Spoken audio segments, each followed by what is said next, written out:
And snacks with Sam and Ellie. Hi, is evidently I'm a little slow on that one today.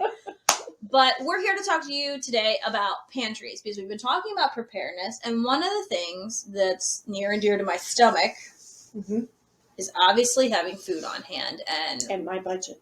Your budget, and being able to make food effectively, efficiently. And when I say effectively, I mean like cost and taste. His taste is very crucial. Yeah.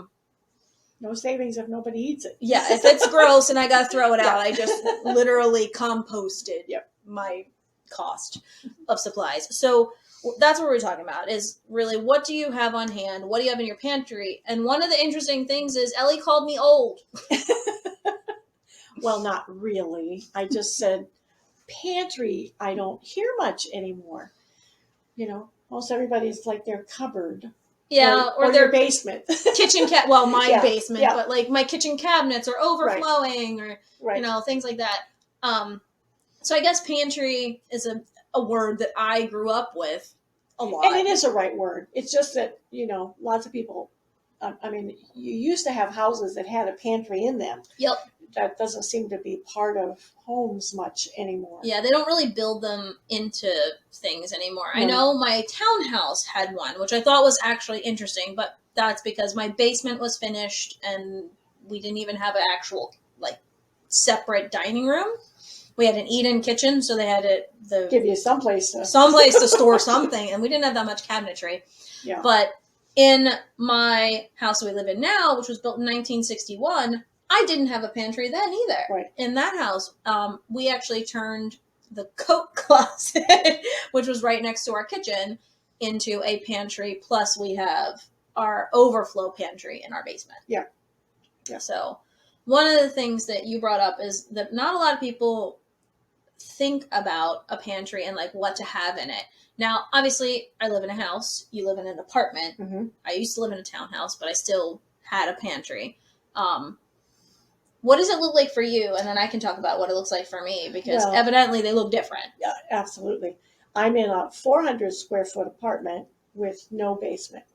So space under my bed for like a case of canned goods, or, you know, things like toilet paper or pasta. Not under the bed. I put that on a shelf. Okay. So I just don't want any critters, errant critters. No, I don't blame finding you. Them. And then, weevils are, you know, on one of the shelves in my bedroom, I have pasta and a box of like, you know, ketchup and things like that I keep. And then in the kitchen, I have one shelf that's like the latest canned goods and flour opened and crackers and things like that I'm currently using. Eating. Yeah. And then I have two shelves on a bookcase in the kitchen that are other canned items and like a box of cereal, that type of stuff. So, so kind of wherever I can sneak in another shelf. Yeah. But I literally, you know, along with the freezer, could probably technically eat for a month or two without without going to the grocery store. Yeah. I mean, with the supplies that we have on hand, we could do equally the same thing, minus milk. I can't drink milk, being lactose intolerant anymore, but my kids and my husband love milk. So that's touch and go. But we could make do without it. We always have at least a month's worth of food on hand. Now, when I say that, I'm talking we have dry goods, canned goods, liquids, and a lot of like paper supplies that I would use for cooking. So like parchment paper, tin foil. I mean, technically it's not tin foil anymore. I grew up with my grandparents calling it that. So I still call it tin foil, even though I don't think I was alive when tin foil was even being used. Yeah. So aluminum foil and just odds and ends like that, wax paper, things like that. So our pantry consists of twofold. So we have our upstairs pantry, which is things that we're currently eating. So it's got like open maple syrup. It's got cereal. It's got pasta. I think it's got popcorn in it in a glass jar, our open rice.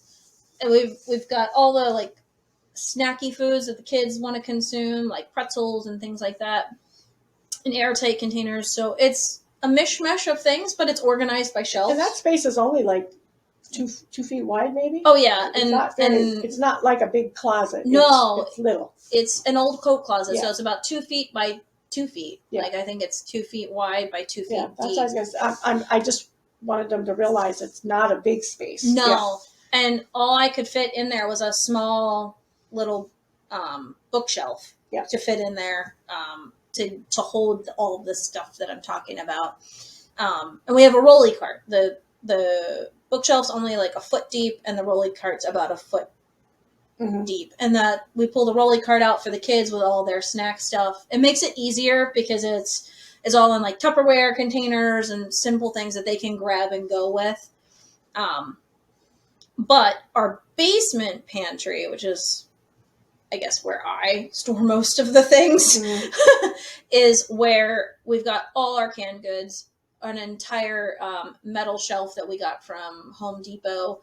That my husband and I tried to get a bunch of reclaimed shelving units, but they just weren't sturdy enough, and I actually broke 2 of them.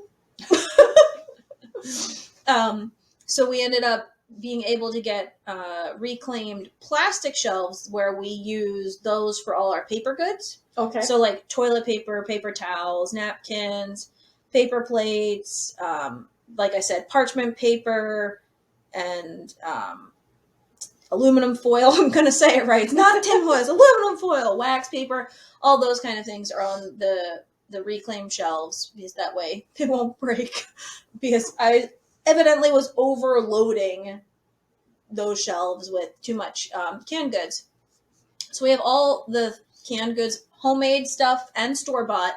Because, you know, I'm being honest and real. I personally do not want to be a massive consumer, but I also can recognize that I don't have time to make absolutely everything from scratch. So buying canned green beans when I'm the only one in the house that likes them just makes sense. You know, having some canned corn on hand when the deer keep eating all of the corn I plant makes sense. So when we're talking pantry, don't think it has to be something like you make all your jams and jelly, you can all of your own food. Having a variety of pre-made stuff from the store and having everything that you have that you've created on your own kind of fills that out and gives you a very diverse pantry. Yeah. Well, and when you talk about sustainability, that doesn't have to be that you make your stuff. It's just thinking ahead so you're not, left in a jam, in a situation where you can't get it. So it can be store-bought and it's still fine, Yeah, like throughout COVID, I thought it was hilarious. I still want to know where all of this homemade bread is. Where did all of you who stole all of the yeast from the grocery stores put your bread that you made? I'm not hunting you down. I find it funny. Yeah. Because it was very hard for me to find yeast, and I don't use that much yeast in the grand scheme of things. But still, where did it all go? Yeah. So we always have on hand like a 25-pound bag of flour. We have bread flour that we store in old containers that we got from our local bakery that are food grade safe. That we've washed, we've scrubbed out really good, and we usually put in bags to just keep everything fresh. And the lids are really tight on those. They are really tight, especially the extra gaskets that they put in there. Oh, sometimes I feel like I'm going to break my fingers trying really hard. But then on top of it, I have obviously canned black beans, chickpeas, and those kind of things where you can make meals from them. So when we talk about a pantry, it's about having staples on hand that you can use to make a lot of different things. For me, that's always having beans and flour and a variety of vegetables. And then, like I was saying, I have different types of flour for friends that who are gluten intolerant. I still haven't mastered gluten-free bread, but you can always buy that. there's room for growth Yeah. in my baking repertoire. But I always have like bags of beans and stuff too, because they're inexpensive, they're easy to store, especially in those buckets like I Yes. get from the local bakery, and they rehydrate really easily, which is one of the things I learned this year even, because I was just rehydrating by pouring cold tap water over them after I rinsed everything. Here, I learned a tip. You actually put hot water on the beans. You like fill your tea kettle, boil hot water after you've rinsed them, pour the hot water on them, and let them soak overnight. And actually, they rehydrate so much better. Go figure. Who knows? But with your pantry, what I would recommend is probably designating 1 or 2 small spaces in your kitchen to have excess, and not even excess, just staples to be able to build meals from, like having rice, having beans, having flour, having, pasta. These are all simple dry goods that you can keep on hand, and you can build so many wonderful things with them. You can even use your library for cookbook ideas, or as you like to say, I use your method this week even. What do you normally tell me to do? Because I used it and it saved my butt. Put those 2 or 3 items you have and put it in a Google search and say recipe. Easy. I always include easy. And there's always great recipes with the simplest things that you would have never thought of. Oh, I'm telling you, she's 100% right, because last night when I needed something to do with my butternut squash that wasn't soup, because I was not in the mood to make butternut squash soup, I had a lot of carrots and butternut squash, and I said, I need an easy recipe that I can throw together before I go do something else. And I found this maple roasted butternut squash and carrots with maple and cumin. And it was delicious. My whole family actually loved it. I was pleasantly surprised. Put a star on that recipe. Yep. Pleasant win. So with your pantry, what are tips that you have for pantries? Maybe other people who have small spaces like Ellie, or, what are questions that you might have? Put them in the comments below. We would love to hear from you. One thought. Make sure that your pantry is made up of things that you eat. Oh, yeah. Yeah, don't get carried away seeing something out there and go, oh, this is a great deal, and then find out that it sits there for 10 years because nobody wants to eat it.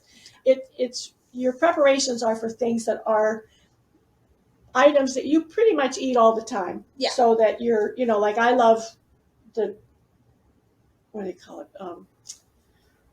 Dry roasted, or not dry roasted, but the fire roasted tomatoes. Oh. And I always include a can of that with the tomato sauce. Smart.